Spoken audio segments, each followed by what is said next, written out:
By the 19th century, black was re-established in Western culture as a color of mourning and of Christian renunciation of the body. Nevertheless, over the course of the century into the 20th, black became a color of female fashion. By ascribing lasciviousness to black women, white men could blame the irresistible lure of their color and bodies rather than admit to conscious exploitation of women's vulnerable state. Throughout the 19th century, medical texts, scientific discourses on anatomy and race, visual and literary cultural representations presented black women's sexuality as animalistic, lustful, and deviant. Description of black women's sexual difference that focused on their supposedly more primitive breasts, genitals, and buttocks sought to prove that Africans were a distinct and distinctly lower race than Europeans. Such depictions denigrated and dehumanized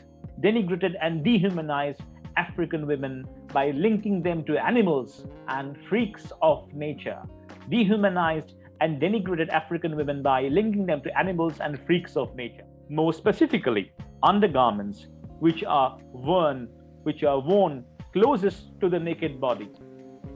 Undergarments which are worn closest to the naked body are often made of sensuous, skin-like fabrics like silk and are designed to cover, if not accent, the female body parts most closely associated with sexuality and gender difference. Have long been known and utilized as objects of sexual fetishism. So undergarments have long been known to and utilized as objects of sexual fetishism. Sexual fetishism, along with commodity fetishism of objects of capitalist mass production, imbues intimate apparel with a life of its own, detached from the agents and conditions of its manufacture and ostensible purpose. Sexual fetishism and commodity fetishism of undergarments thus are mechanisms that allow meanings to leap from bodies to object. Furthermore, the Victorian emphasis on sexual purity of women and the moral uncertainties and real difficulties for widows in securing subsequent marriage partners surely lent a transgressive aura to romantic involvements by and with the widows. Romantic involvement by and with the widows, heightened by their status, so the widow's status as sexually experienced yet unavailable. Sexually experienced yet unavailable.